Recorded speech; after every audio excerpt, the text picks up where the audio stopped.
Pabili po. Isa nga pong Milo. Ano Kuya Ja, Si John! Eh, tita.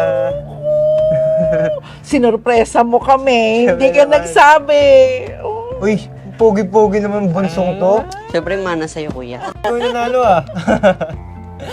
Ay, naku. Alam mo, masaya ako at nandito ka. Halika na. Pasok ka na. Kain na tayo. Halika na. Sige, tita. Pagluluto kita ng paborito mo. Halika na. Halika na. Halika na. Halika na. Pagkapanalo mo, kuya. Oh.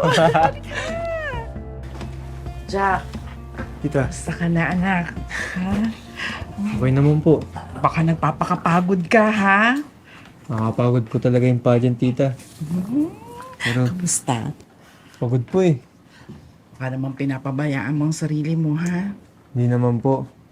Dami nga po namin event dun sa pageant.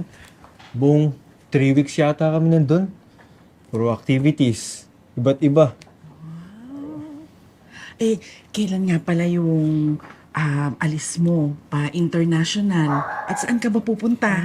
Sa Thailand po yun, tita. Wow! Yung date po, di ko pa alam eh. Hmm, Sana manalo tayo sa international. naman mananalo tayo. Ito, next. Syempre, kuya, mana ako sa'yo eh. Yeah! Di mo ba alam, kuya, idol na idol ka ng mga classmate ko. Oh. Pinapakita pa nga nila sa akin yung picture mo sa cellphone nila eh.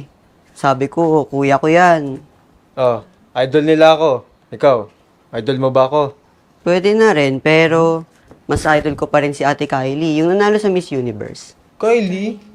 Tolo pa ako ni Kylie, tita. Oo nga, ano ba yan? Dapat si Ben. kuya mo lang. Siyempre, pag nanalo si kuya sa international pageant, mas idol ko na rin siya.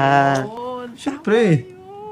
diba? Dapat magmamanak ka kay kuya mo. Kaya gagalingan mo, ha? Ako na yung representative ng Philippines. Yes. At least, di ba, dalawa kayong poging-poging mga pamangkin ko. Oh.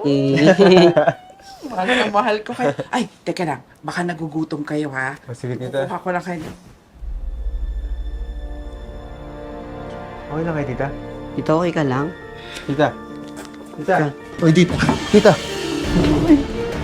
Uy, tita.